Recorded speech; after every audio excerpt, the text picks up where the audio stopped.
Hi everyone, welcome back to my channel. Today I wanted to cover a little bit of a different type of group. Although some people do call this K-pop, others don't and call it more of a dance cover group. So I guess it's just up to the individual what you want to call them. But today we're going to be talking about Laysha and what makes them different from other K-pop groups that I've covered on my channel before. And you might wonder, if you don't know who Laysha is, why they are so different. Well, that's a good question. They do release music, although it has been a while since their last comeback. So I guess the thing that makes them stand out from regular girl groups is the fact that Laysha focuses on provocative, adult performances by dressing in revealing clothing and focusing on dances full of sex appeal. Although Laysha is a very risque group, I would not say they go as far as, for example, Naked Girls. If you don't know who they are, I highly recommend this video by Ploopy. And yes, the members focus on their visuals, sexuality, and raunchy dancing. I would still argue they are K-pop. So in this video, I wanted to start a conversation about where people draw the line when it comes to K-pop and even just entertainment. Why is it okay to slow down a fan cam of a Twice member and post them in a sexual manner, but when you watch Laysha videos or support them, you are seen as a pervert in some cases? What is the view on groups like Laysha in Korea versus the rest of the world, and why do these groups not really work? I do say not really, as though Laysha is by no means a huge group. They are still active and they do have activities from time to time. They are also one of the only girl groups that debuted in 2015 that are still around. Think about that. So in this video, I will be going over the group's career first, and in the second part of the video, I will be having more of a conversation about Laysha and other groups like them and how they are viewed by the public. So let's start by covering Laysha's career.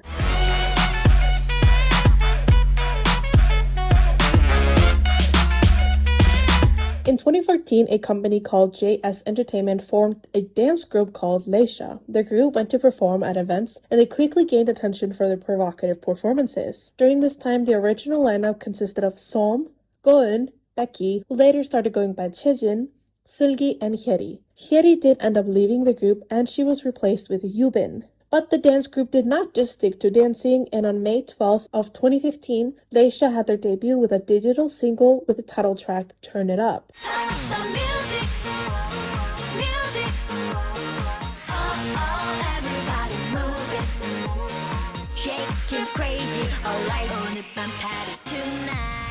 Not long after the group's debut, Seulgi ended up leaving Laysha, and she was replaced with Hello, editing me here. I'm jumping in here because while I was working on this video, I usually reach out to all the members of the group that I'm talking about, both past and present, just asking if they want to talk to me because that has happened before with my Bad Kiss video. However, the member I was about to talk about here asked me specifically not to talk about her by name or just not mention her.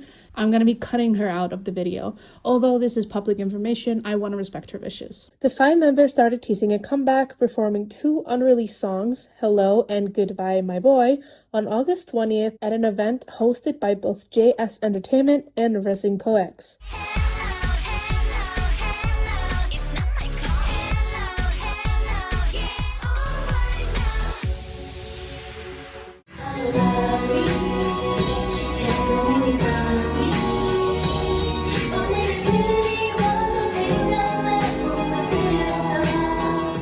However, these songs were never released and the comeback was seemingly scrapped when and Yubin left the group.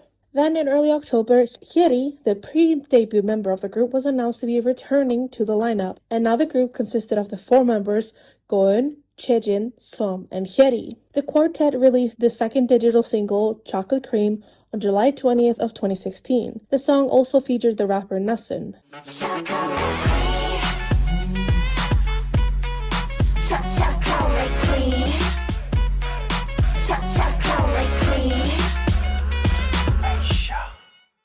On November 11th, they released their 3rd digital single called Party Tonight.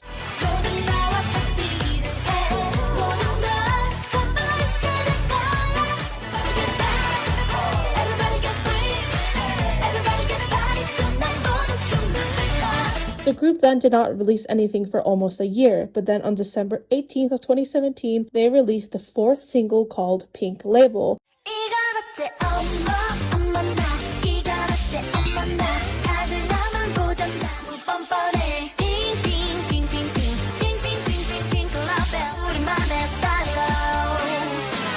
This is also the first song by Laysha that I listened to and really enjoyed back in the day. In late August of 2018, member Som spoke out against extreme invasion of the group's privacy after footage of the group got leaked online that was filmed using molka, or in English, hidden cameras that had been placed in their rooms and other areas surrounding the group. Som and another member took to Instagram to make statements about the situation. The leader, Goen, said, quote, "There are all sorts of malicious comments, rumors, and hacking. I didn't want to stress myself or turn it into big things, so I didn't do anything. But now they're hidden cameras. I don't think I can hold it in anymore. They were in the locker rooms at our agency, in the car, in my house. I don't even know when these tiny cameras could have been installed, but whoever did this must be caught. I am tired of suffering and crying on my own. Moving forward, no matter what it is, I will be taking strict action. To everyone who is using me as a piece of gossip, thinking nothing of it, I'm going to sue you all and make sure you receive punishment." End quote. Member Som posted onto Instagram saying, quote, "Something to cherish forever. What exactly are you going to do with hidden camera footage of someone else forever? It's something anyone can see without an ID or password. Are you crazy? Hidden cameras in our members' houses, the agency, the car, and the photos being revealed. These are things that I only ever saw happen to other people on TV or online. But the fact that this happened to us under our noses when we were first notified, I just cried." All of Laysha has been very patient until now, being thankful for even the smallest bit of interest and saying that bad comments are better than no comments. For a long time, we let ridiculous rumors and personal attacks slide. But this is the result of all that patience. The four of us have worked so hard, and our leader has worked harder than anyone to bring us where we are today. Yes, our job is such that people talk about us, but no one has the right to invade our privacy and use that to hurt us. As casually as one might snap a photo of something on the ground, we are going to take legal action and will not stand by and watch anymore. I've been receiving a lot of messages since I woke up this morning, but if you know me and happen across the videos or related posts online, please report it and let me know. The same holds true for anyone who knows anything about the footage. And if this person who posted the footage sees this, stop and wait for your punishment." End quote. A few days after the photos leaked, Goen spoke out again. This is due to some people accusing the members and the company of doing this on purpose, that the Molotka situation was fake, or that someone in the company had done this for either attention or personal sinister gains. Goen posted onto Instagram, quote, "I'm Goen of Laysha, a four-member girl group that began promoting since 2015. I'm writing this to deliver some additional information regarding the hidden camera crime. I deleted my previous post and wrote a new one. After uploading my message yesterday, I received tons of comments and direct messages. At the same time, the incident spread on the internet and on public TV networks. Although I knew there would be people like this, I feel hurt to see so many people straightforwardly asking if this is just noise marketing. Some people around me ask if the situation got worse after I disclosed the truth, but no, it didn't. With each member of Laysha, they are Laysha members and members of society, but they're also their parents' precious daughters, so I thought it was just a claim for basic human rights. Like I said in my previous post, we were determined that the perpetrator would begin to reflect and wake up, and that there wouldn't be any more victims after exposing the truth. However, I find the fact that some people just looked at the sensational photos and words and see nothing else as killing the victim twice. In addition, there are many people who were suspicious of our agency, JS Entertainment, due to the camera angle or location. The previous post was posted after being checked many times, and because of many inquiries and public sentiments about the situation, our CEO and staff are having an incredibly hard time due to the company communication system being tied up. JS Entertainment, I'm here to say that those people have nothing to do with the situation, so please stop commenting with rumors and contacting them with malicious comments. Furthermore, we have confirmed that the team from a certain web variety show we filmed in the past placed the small cameras in various places, filmed us, and maliciously spread the videos. They did not notify us beforehand that they had filmed our bodies or that type of mature content. We did not know it was that type of program at all because we merely wanted to film with the concept of showing fans Laysha's everyday lives. We will confirm the validity of the situation with the related person in charge and proceed with their sure punishment according to procedure, as notified before through a lawful method. We are so thankful to everyone who took their precious time to worry about us and care about the situation that we don't know what to do. We promise we will become stronger Laysha from now on, and we thank each and every person for reading this long message." End quotes. Not long after this situation, Goen ended up founding her own company called A1 Entertainment, and Laysha moved over there for all future activities. I'm not sure if anything further came out in regards to the Molka situation or they ever actually caught and punished whoever did it. In December, the group launched a crowdfunding project on Makestar that ended in March of 2019. Even though the project completed the goal, even surpassing it by 74%, the comeback project was cancelled for unknown reasons. On March 2nd of 2019, a new member had joined as a guest member to fill in for Som as she had been on hiatus and was said to be returning in mid-March. This guest member was Hadam, a member of the girl group Bambino, another group with a similar concept to Laysha, that was under JS Entertainment. Hadam had gone a bit viral in late 2017 when a fan cam from her time in Bambino back in 2015 went viral. This was due to a wardrobe malfunction, I guess you could say. Hadam was accused of not wearing underwear on stage as her shorts were very revealing. The fan cam now stands at over 17 million views on YouTube, and although I don't remember ever seeing this one, I do remember that was not the only time Bambino went viral amongst K-pop fans for their fan cams. In mid-April of 2019, another guest member joined. Hayeon. She replaced Hadam as Som had still not returned to the group. Then on June 5th, Laysha revealed their two new members, Sia and Hayeon, who ended up being a guest member. Sia was a pre-debut member of the dance group Girl Crush. 4 days after the reveal of the two new members, it was also announced that Hyeri had left the group, while Som was on extended hiatus due to illness. This is where we get this banger of a post from the group's social media. Quote, Som is resting because she's sick, and Hyeri left Laysha, end quote. Truly a riveting statement. But then on August 8th, it was confirmed that Som had also left the group, but both her and Hyeri was said to be on good terms with the members. This is where the most amazing trend in K-pop history starts, aka Laysha's wild goodbye posts. On August 7th, a new member, Borum, was revealed. On December 20th of 2019, with members Goeun, Chejin, Borum, and Shia, Laysha released their fifth digital single, Freedom.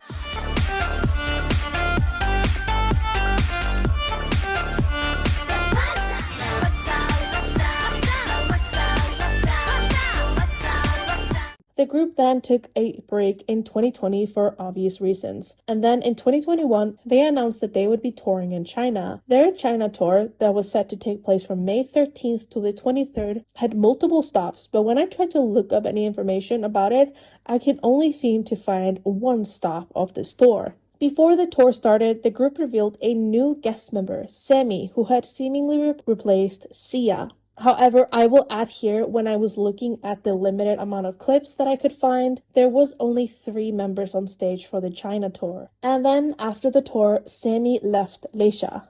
On November 19th, it was reported that the group had signed an exclusive contract with Double Media. From what I could tell, Double Media are the ones that own Panda TV. Then there's another jump in the timeline, as there wasn't a lot of information about the group's activities in 2022. On March 29th of 2023, it was announced that Borum had left Laysha due to health reasons, and from then on, the group would have 3 members, Goeun, Chejin, and Sia. Here we get another banger way of announcing a member departure, as they actually uploaded this photo onto their social media to announce Borum's departure. 10 out of 10 announcement. Then on April 3rd, 2 new members have been added, those being Bitna and Rahe. In this announcement, it was also announced that Chejin would be going by a new name, but then she went back to using Chejin, so I will just keep referring to her as Chejin. This was all announced in this amazing Instagram story that is really giving graphic design is my passion. Later that same month, it was announced that Laysha had moved to S Media Entertainment. With their lineup Goeun, Chejin, Sia, Bitna, and Rahe, the group finally had a comeback on June 9th, 2023 with the 6th digital single Red Flower.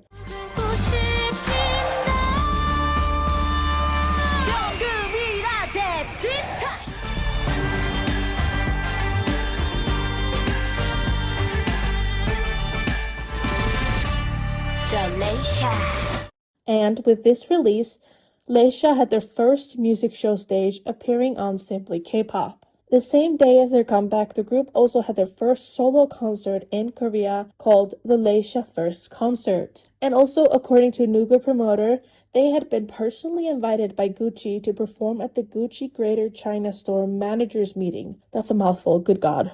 The group, with the same 5 members, then released their 7th single, Summer Night, on August 20th of 2023.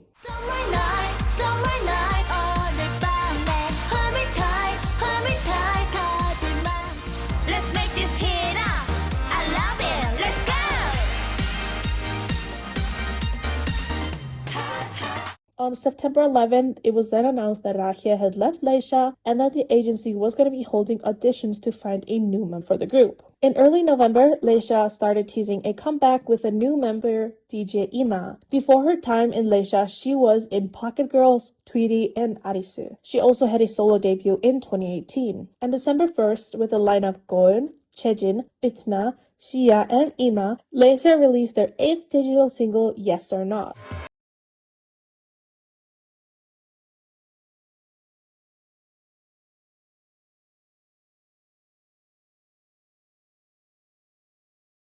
Also in December of 2023, according to Nugu promoter, Laysha won the K-Brand Grand Prize at the Korea Best Brand Awards 2023. In January of 2024, Sia seemingly left the group as Laysha's Instagram account no longer followed her. On January 16th, S Media Entertainment confirmed that Sia had left the group to pursue a career as a DJ. Here's where we get another banger of a post. They also shared this on their Instagram story with the caption, "Goodbye, Sia." They also confirmed the addition of a new member, Jian. On February 1st, it was then announced that Ina had left the group after being a guest member for 2 months. That same day, Laysha started teasing their next comeback, a new version of their 2015 song, Chocolate Cream. The song, titled Chocolate Cream 2, was the group's 9th digital single featuring the rapper Microdot, and it was released on March 18th, 2024.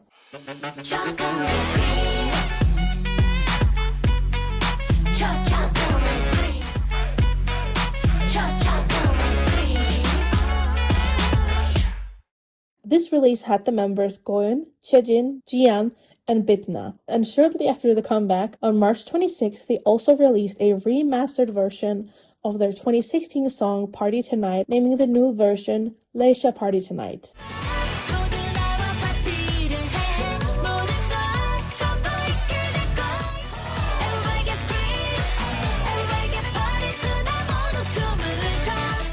And the group also re-released Yes or Not with the same 4 members as the original, featuring Ina and Sia had been deleted from all platforms a month before. The group then had another comeback on July 30th with Laysha's 12th digital single, Domino.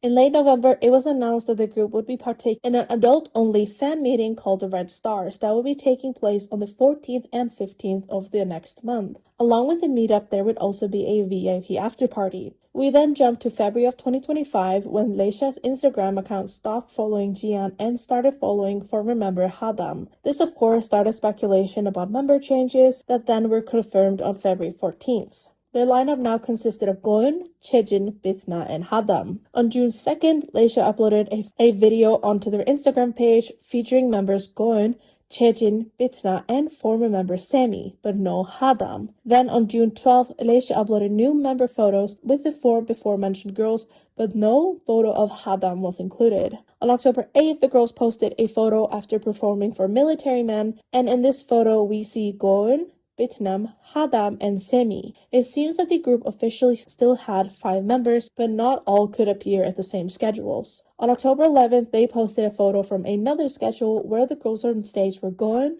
Chejin, Bitna, and Jian. So now she was also back in the group, or at least as a guest member for the moment.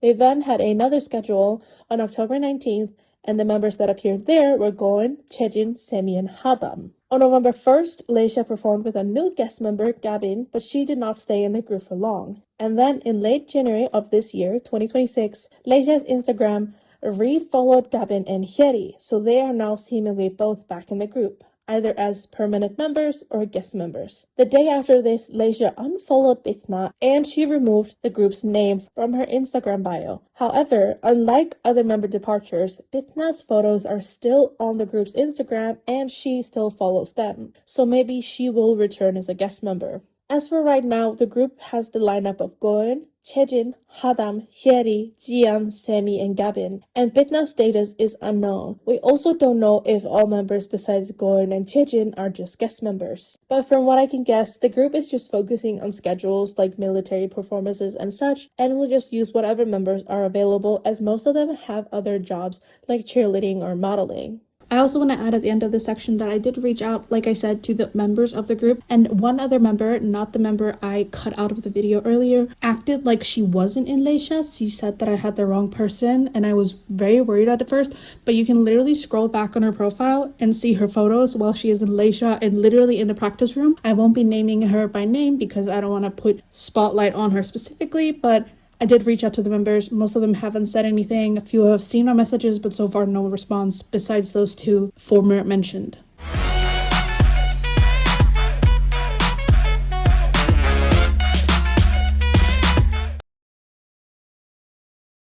So now we need to have a chat about why groups like these, and specifically Laysha, never worked out. For this conversation, I kind of want to break it down into a few segments. First, let's compare to both K-pop groups and other Western artists. So obviously, Laysha doesn't fit into the stereotypical mold of a Korean girl group. Even in a very early fan cam, you can see that they introduce themselves as a performance girl group. 안녕하세요. 저희는 퍼포먼스 걸그룹 레이샤라고 합니다. I think the appeal of groups like Twice, for example, is yes, they are beautiful. They dress in somewhat revealing clothing, and they do have fans that do view them as more sexual beings. They don't take that step over the line like Laysha or Bambino, for example. Laysha, of course, does wear much more revealing clothing at times, but for some reason, viewing fan cams of Twice is not as taboo as looking at fan cams of Laysha. In my opinion, a portion of this difference comes from the intent behind it. Laysha is unabashedly sexy, lewd, and provocative. And I think this is, for some people, this is too much. You see it often with celebrities. They get sexualized, but if they step into that role and embrace it, they get shamed for it. Take Sydney Sweeney, for example. Now, I am no fan of her, but just see how she started on Euphoria. Got sexualized a lot, but when she started doing stuff like selling soap with her bathwater and wearing more revealing clothing, she was called cheap and gross. You see it very often. Same could be said with, for example, Hyuna. When she debuted in Wonder Girls, she was sexualized as a minor, mind you, but when she got older and stepped into the role, sort of, she got judged. Again, I'm not a fan of her anymore, at least, but this example popped into my mind. You even see artists in the West wear more revealing clothing, and some people love it, but some hate it. You see artists like Ash Nico and Cat's Eye and Megan Thee Stallion, and the list goes on. Under any video or photo of them, you will see people criticizing for what they're wearing. To put in my 2 cents as a woman, I feel like women get sexualized for the enjoyment of others, most often by men. But when that same woman does something seen as sexual, the mood twists. It falls into the trap of most often men like to enjoy and sexualize someone, but that person themselves cannot do it. It, in a way, lingers around consent, in my opinion. Like, there is more thrill and enjoyment for some people to enjoy someone when they are just living their life. But once the person takes things into their own hands, it's not quote-unquote fun anymore. Am I making any sense? It all comes to misogyny. And when a woman is making money from her sexuality, God forbid, these sort of people want their cake and eat it too. And mind you, although I'm talking about men sexualizing a woman in my examples, women can also be misogynists. Another difference between Laysha and other K-pop groups that are more mainstream, of course, is the member changes. If you are a frequent watcher, you have seen time and time again member changes are a huge red flag. It pushes people away. I don't want to harp on it too much because I've made so many videos about it. Another difference is the fact that Laysha does make a certain type of music and is very stuck in that same sound as their debut. If the group doesn't grow musically, that pushes away people. Imagine if Twice just kept making slightly different versions of Cheer Up 10 years after their debut. When you're not enjoying the music and the group members are uncertain and they might disappear any moment, what is the point of listening to them and supporting them? We also need to touch on the views of these sort of groups in Korea. To quote a Wikipedia article about sexuality in Korea, quote, South Korea has been influenced by culture, religion, and westernization. Viewpoints in contemporary society can be viewed as a conflict between traditional, conservative older generations and the more liberal and modern generation. Due to this conflict, issues in Korea, including sexual education, homosexuality, and sexual behavior, is highly contested, end quote. The article goes on to say, quote, women have been marginalized throughout Korean history. Women could not participate in main societal system and were discriminated against on the basis of their role in a marriage, fertility, lack of rights in divorce proceedings, and set roles in society. Women were expected to maintain chastity and were compelled to remain unmarried if their husband died. Women were excluded from schools until 1886, when Ewa Hakdang was established, end quote. Of course, it's not just Korea who suffers from patriarchy. It is an issue that permeates the entire world. Another point I want to bring up is pornography. The production of porn is illegal in South Korea, so they need to seek out material from other countries and in some cases fan cams or shows of groups like Laysha. To many, this is considered softcore porn. Another issue is the fact of sex crimes in Korea. Of course, this is something the whole world deals with, but often we hear very gruesome cases come out of South Korea. Take the Molka situation with Laysha, or even the situation with Gaeun, and then look at how people react. They call them liars. Laysha was accused of doing it themselves. Gaeun was called a liar, a reputation ruiner, or so on. To quote the same wiki article as before, quote, as of 2009, reports of sex crimes have been on the rise, especially those involving child victims. In 2012, there were 77,000 reported cases of SA. In 2011, 22,034 rapes were reported. In a study in 1997, it found that 45% of female high school students reported sexual harassment, mostly by their male friends, end quote. Now keep in mind these statistics are old and not accurate, as a 2012 survey by the Ministry of Gender Equality and Family concluded that only about 10% of all SA cases are reported. Quote, currently, there's a prevalent traditional belief that rape is a man's mistake that should be forgiven, especially for victims that have been drunk or wearing revealing clothing, end quote. The molka situation in Korea is also serious. Again, molka or mollekamera refers to a hidden camera placed to film people in private situations. This is a huge issue and it happens all over the world, but is very prevalent in Korea. Public bathrooms, motels, changing rooms, and more. To quote another Wikipedia article, quote, in September 2018, the Seoul Metropolitan Government announced that it would increase public bathroom inspection by assigning 8,000 employees to inspect the city's 20,000 plus bathrooms on a daily basis, a step up from the previous 50 employees and monthly inspections, end quote. In regards to Molka motel room crimes, the article says, quote, a particular widespread incident was discovered in March of 2019. Over 3 months, more than 800 couples had been live-streamed having sex in 30 love motels across 10 cities in South Korea. The video, posted online and accessible for monthly subscription fee,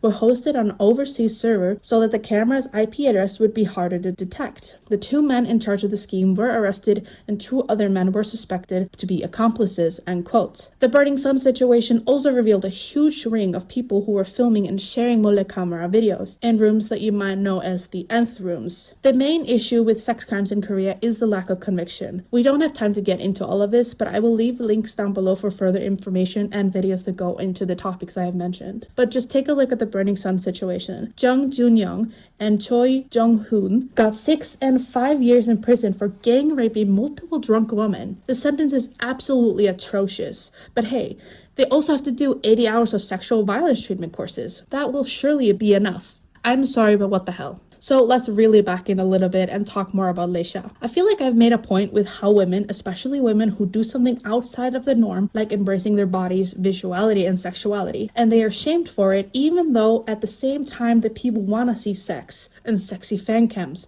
and body parts. But these same people can't be outright sexy. It's a system that has been in place for not years, but decades. The system is set up to degrade and keep women in check. So Laysha being sexual and provocative is a huge no-no, not only for K-pop fans, but also for people in general. I posted this into K-pop Thoughts, asking people for their opinion on groups like Laysha and why they're not liked and received well by K-pop fans. I will leave the Reddit post down below. Let me read some of the replies I got. Quote, there are so many reasons why they're not more well-known. Visibility is one issue. They also don't have good music to generate interest in them as a group, first and foremost. In general, within K-pop context, people are looking to indulge in more suggestive sensually rather than something overly crass or explicit like them, end quote. Quote, if the concept is overly explicit or overly sexual, it is bound to create discomfort. Especially these days, even girl groups need to secure a strong female fan base, so more self-empowered and independent concepts tend to resonate better than purely sexy ones, end quote. Quote, as a Westerner, I can find many artists that do what they do and better. K-pop fans are also wary of sexual concept because the idols come out and say they're forced to be sexy, stellar, end quote. Quote, they're simply not K-pop groups. They're not trained like K-pop idols. They're not marketed like K-pop idols. They don't even look like K-pop idols. They don't behave like K-pop idols. The thing is, the fact that these groups are linked to adult entertainment ruins the fantasy up for K-pop fans. People like K-pop because it feels unattainable and perfect. Even with the girl boy next door concept, idols are still too good to be true. That doesn't happen with these groups, end quote. Quote, they don't offer the same content that K-pop groups do. They mostly do shows in person, don't release music consistently, and don't promote like K-pop groups do, end quote. Quote, to be fair, even without the explicit image These kind of groups are just marketing nightmares otherwise. They have a revolving door of members. The music, if they even release any, is poor quality and the budget for the music videos are non-existent. They are just labeled as K-pop groups so they can perform at festivals and K-pop adjacent events, end quote. I personally don't agree with all of the responses, however, there was a lot of good points that I do agree with, so if you want to see more people's opinions, again, I will leave a link in the description for the Reddit post. The confusion with Laysha, what they are, what their purpose is, can push people away. I even found this post on Kpop Help where people were asking what Laysha even was. I do not blame people for being confused. So in conclusion, Laysha is a group that steps outside of the box in many ways. From the chaotic member changes, the music that doesn't appeal to most K-pop fans, and the provocative side of Laysha is a recipe for disaster. I don't blame people for not seeing the appeal of supporting a group like Laysha, but I also don't blame people who like the group and enjoy their content. Personally, I don't really enjoy their content besides their song Pink Label. Whether you like their songs, you like the members, or you like the sex appeal, I can't judge. I was very curious when I first heard about Laysha, and I really wanted to cover them for a long time, and I finally had the energy to look into it. I find these groups very fascinating, although I don't enjoy them myself. And originally I was planning to have a combined video on Laysha and Bambino, but as you can see, the video is already pretty long. But I'm very curious to hear what other K-pop fans think. So this is where you all come in. I want to hear all your opinions, good or bad. Just be respectful in the comments. What do you think about groups like these? What do you think about Laysha specifically? But before we end this video, I do want to ask, keep the comments nice, nothing rude, and please don't reach out to the members because, like I said in the middle of this video, some of them don't want to be associated with it anymore, which I completely understand. So if you are going to look into Laysha, please only interact with the members that are currently within the group. That's going to be it for the video. Thank you guys so much for watching, and I will see you guys in my next one. Bye bye.